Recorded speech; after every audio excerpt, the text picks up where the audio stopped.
علی کے ذکر سے زینت دو، یہ ساری احادیث کا ذخیرہ اور ساری دین کی باتیں ہم تک اسی شہر کی درسگاہوں اور اسی شہر کے معلمین اور اسی شہر کے علماء اور اسی شہر کے شاگردوں اور اساتذہ کے ذریعے ہم تک پہنچتی رہی ہے اور پہنچتی رہے گی۔ دین کی خدمت اسی آستانے سے ہوتی رہے گی۔ آج بھی اس دین کی خدمت کرنے والے لوگ اس شہر کے اندر موجود ہیں اور اس ذریعے پر اس قسم و کرسی کے زمانے میں بھی زیارتوں کو جانے والے جا رہے ہیں۔ یہ جو منظر آپ دیکھ رہے ہیں اور سامنے آپ کو کچھ لکھا ہوا ایک سیاہ پٹی سی دکھائی دے رہی ہے، اس پٹی پر زیارت امین اللہ لکھی ہوئی ہے جو جانے والے زائرین بارگاہ امیر میں پڑھتے ہیں۔ اسی ذریعے میں جناب نوح اور جناب آدم پہلو میں میرے مولا و آقا کے دفن ہے۔ گویا اس ذریعے میں 3 قبریں ہیں، ایک جناب علی مرتضیٰ کی ہے، برابر میں جناب آدم نبی اللہ ہے، ان کے برابر میں جناب نوح نجیب اللہ ہے۔ یہ تینوں شخصیتیں اس ذریعے کے اندر دفن ہیں۔ اس ذریعے سے بہت سارے واقعات رونما ہیں۔ اس روضہ اقدس سے بہت سارے فیوز اور برکات ظاہر ہوتے رہتے ہیں۔ عزیزو، اس روضہ اقدس پر سب سے پہلے اس روضہ اقدس کی تعمیر آغا عر عاملی نے کروائی ہے، جو بذات خود ایک بہترین آرکیٹیکٹر اور ڈیزائنر تھے۔ انہوں نے اس روضے کی تعمیر میں اس بات کا خاص خیال رکھا ہے کہ ہر صبح کی اٹھنے والی آفتاب کی پہلی کرن میرے مولا کے پہاڑ اقدس پہ پہنچتی ہے۔ یہ اس کے بنانے کا خاص طرز تھا، اس کے بنانے کا خاص طریقہ کار ہے۔ اس کے ساتھ ساتھ اب ایک اور شخصیت آپ کو دکھلائی دیتی ہے جو اس وقت روضہ اقدس کی زری کے ساتھ ہے۔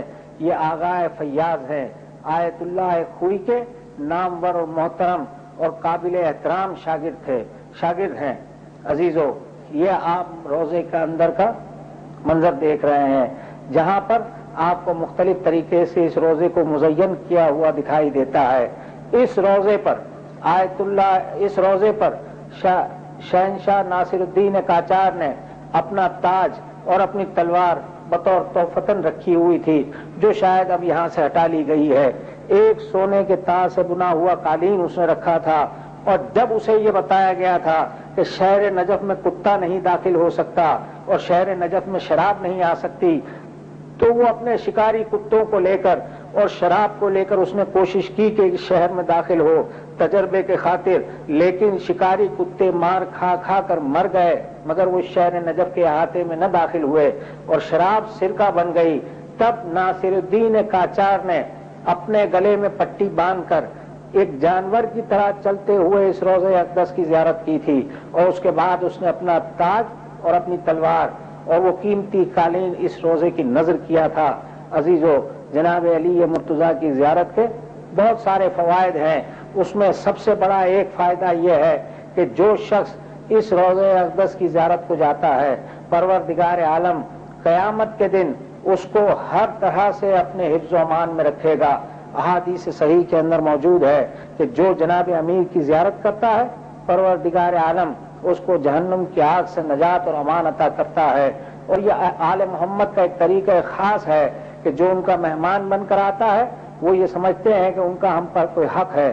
یہ منظر جو آپ دیکھ رہے ہیں غالباً یہ وہی نوادرات ہیں، نوادرات میں سے کچھ ہیں کہ جو اس روزے کو مختلف دور میں اور مختلف اوقات کے اندر لوگوں کی طرف سے نظر کیے گئے ہیں۔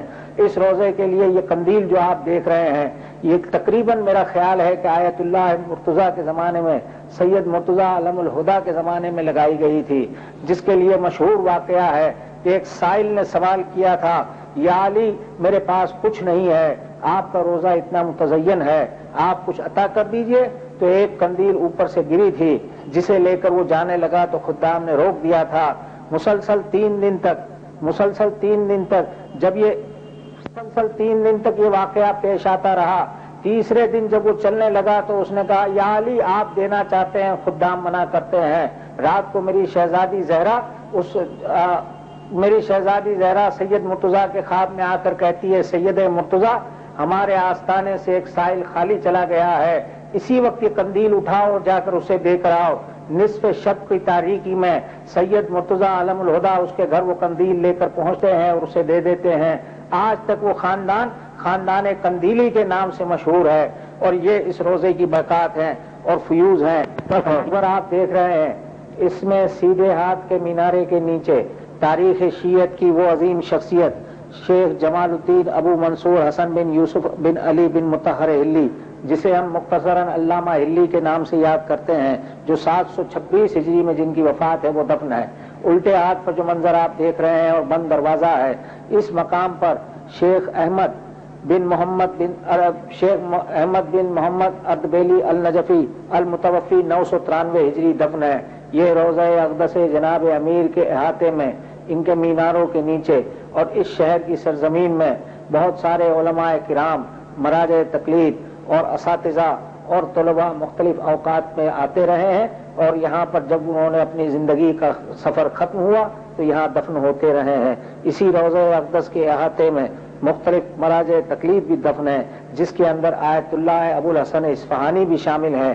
اسی روزے کے اس حصے کے سامنے والے حصے میں آیت اللہ محسن الحکیم، تاریخ شیعت کا ایک عظیم فرزند، وہ بھی اسی شہر کے اندر دفن ہے۔ اور یوں یہ شہر علماء، اساتذہ اور مختلف لوگوں کی زندگی کے اختتام کا مرکز بھی ہے۔ یہ جو منظر آپ دیکھ رہے ہیں یہ ذریعہ اقدس خدیجہ بنت علی بن ابی طالب ہے۔ یہ وہ شہزادی ہیں جو جناب ام البنین کی بیٹی اور جناب عباس علمدار کی سگی بہن ہے۔ تاریخ میں زیادہ واقعات تو نہیں ملتے، مگر اندازہ یہ ہے کہ یہ بی بی اسی مقام پر وفات پائی ہے اور یہاں ہی ان کو دفن کیا گیا ہے۔ یہ ان کی زری کا منظر آپ دیکھ رہے ہیں۔ یہ روضہ مسجد کوفہ کے صدر دروازے کے ٹھیک سامنے واقع ہے۔ زائرین کی بڑی تعداد اس شہزادی کی زیارت کے لیے مختلف اوقات میں جاتی رہتی ہے، اور یہ روضہ ہمیشہ حاجت مندوں کی حاجت روائی کے لیے ایک مرکز بنا ہوا ہے، جہاں پر خواتین کثیر تعداد میں دعائیں کرنے کے لیے ہمہ وقت آتی رہتی ہیں۔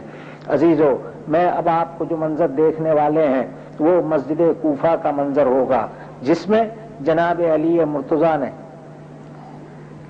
جس مسجد میں جناب علی مرتضیٰ نے 19ویں رمضان کی رات صبح کو نماز صبح کے بعد ابن ملجم کے ہاتھوں ضربت کھائی تھی، اور اسی مقام سے آپ نے یہ فقرہ کہا تھا، فزت برب الکعبہ، کعبے کے رب کی قسم میں کامیاب ہو گیا۔